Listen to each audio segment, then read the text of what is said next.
What's the purpose of Nam Yoga? Abbahjí. To fulfill the promise of life, or even the task of life, to follow the natural course from the infant birth to the complete human being.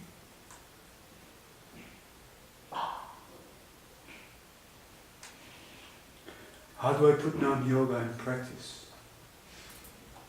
By not thinking about yourself.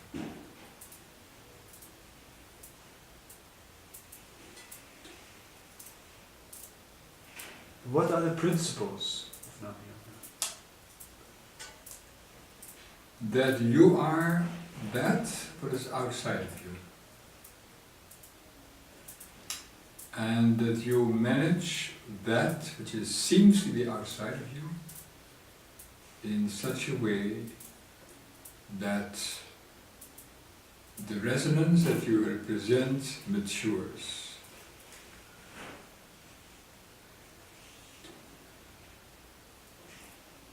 Like a fruit on a tree which matures in order to become realized. The fruit, the apple, matures from a flower eventually into an apple. And as we mature from an ignorant baby into a complete human being who has realized its natural state of being, which is not limited to that what one sees around oneself, but that what one sees around oneself is a reflection of that what is inside of oneself, or that what one represents, in which the inside is much, infinitely more wide, great than the material side of you. How do you explain imagination in relation to daily experience? Everything that you experience in life is the result of imagination. Everything. There's first the imagination, the idea, and that becomes reality. The point only is that we cannot manage it consciously. So it is an indirect consequence of what you are. Therefore, there are special ethics, ways of living, that generate the appropriate imagination, which in its turn generates proper attitude and behavior that leads to completion and the performance of the task of living.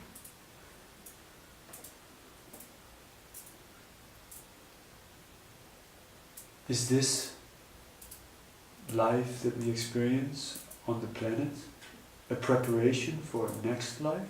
Oh, sure. It's a long line. We're somewhere in the middle. But this next life shouldn't be imagined as being something like this life. It's entirely different. I mean, it's just imagine that you live without the body, but with something else which you have no idea yet what it is. See, this life is an amalgamation of dimensions that constitute this life. Post-living is an amalgamation of dimensions that constitute post-living, but it's a very different amalgamation. And how can one recognize in the characteristics of one experience that one is well prepared for that what comes after this life? You cannot. You do your best.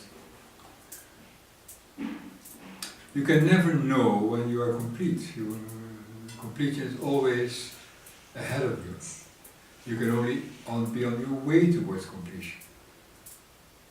And if you, from experience of 6,000 years and maybe longer, build on that experience,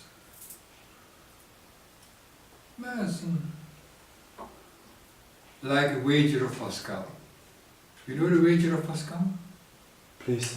Pascal said something very interesting. He said, you know, it was at a time when people were still thinking about does God exist or does God not exist. That's a question which kept philosophers busy for quite a while. And Pascal said, well, you know, the point is you had better believe in God. Because if you die and God exists, then, well, good, you believe in God, so there's nothing, you might be happy afterwards. And if you die and God did not exist, then nothing is really lost. But if you did not believe and God does exist, well, then you're in trouble. So that is basically the attitude, you see. We cannot know that what we cannot know, that is not us. So the drop cannot know the ocean, and the drop cannot know water, but the drop knows at a certain time it is water, and all its life it can try to open itself for that realization that it is water, in which it itself disappears. So just imagine people in their spiritual effort, they want to realize what they are no longer, what they are not.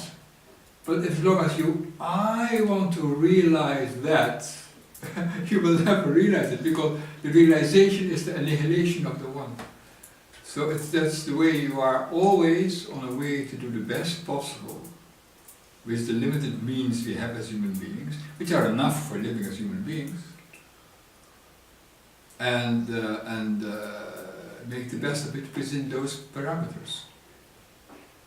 In what way can Nam Yoga unite humanity for a new stage in its evolution?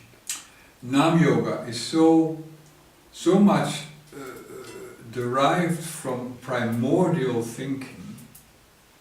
It is so much cleaned from all cultural and religious traditions. Is a skeleton which keeps absolute essential. Now, this skeleton, every spiritual tradition of the world is based on. So if you just take the skeleton, and I have very limited amount of instruments with regard to working with it, with the instrument of Abba and with the instrument of Asha. Both are very simple.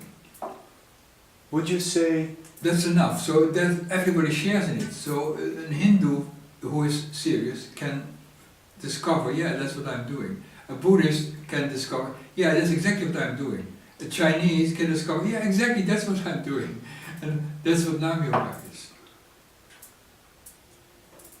Was it for you a surprise that Nam Yoga was developed in your in your life through your efforts to... I realized that my life, in the course of my life, everything I experienced contributed to this realization of Nam Yoga. Yeah, absolutely.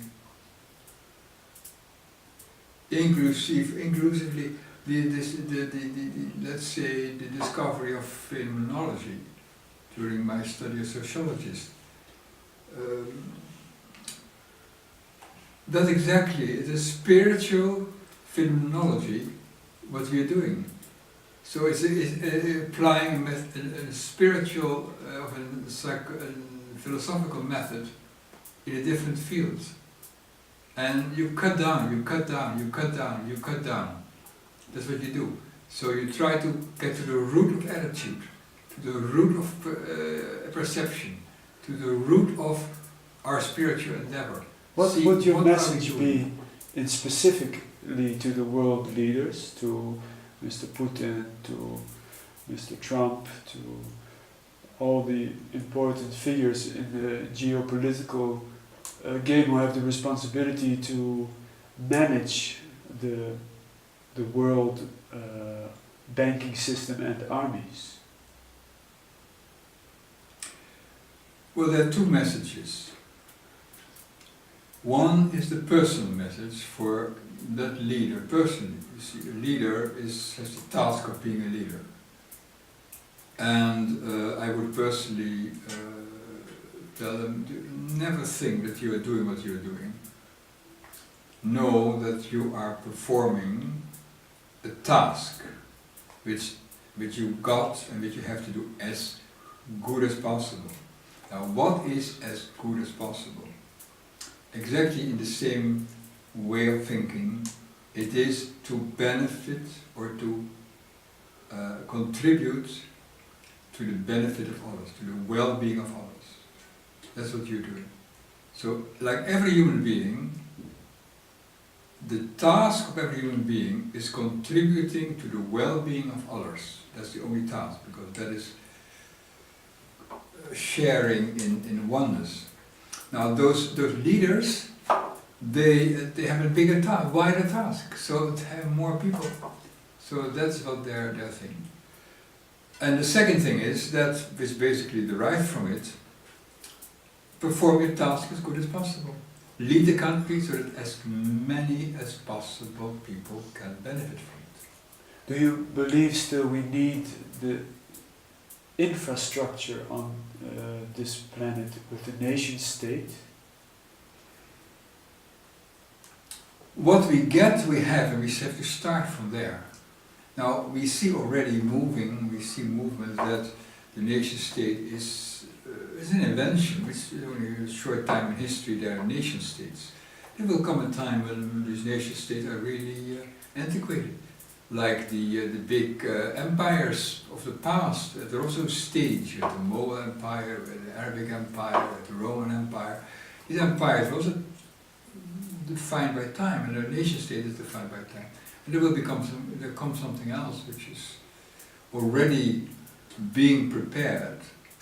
But as I see it, it's the incentives of that new embryo of the future are still very much limited to gain, to profit, to money. And if you replace the striving of money by striving for well-being, the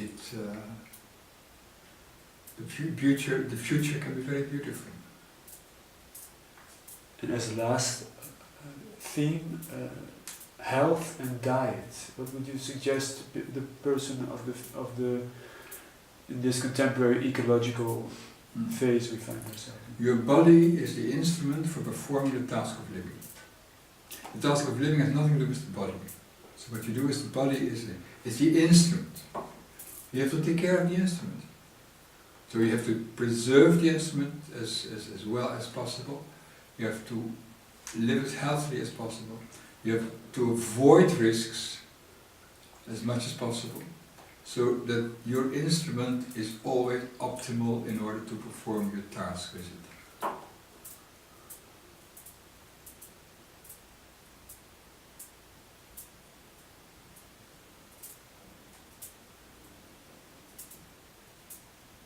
Thank you, Abbahjí.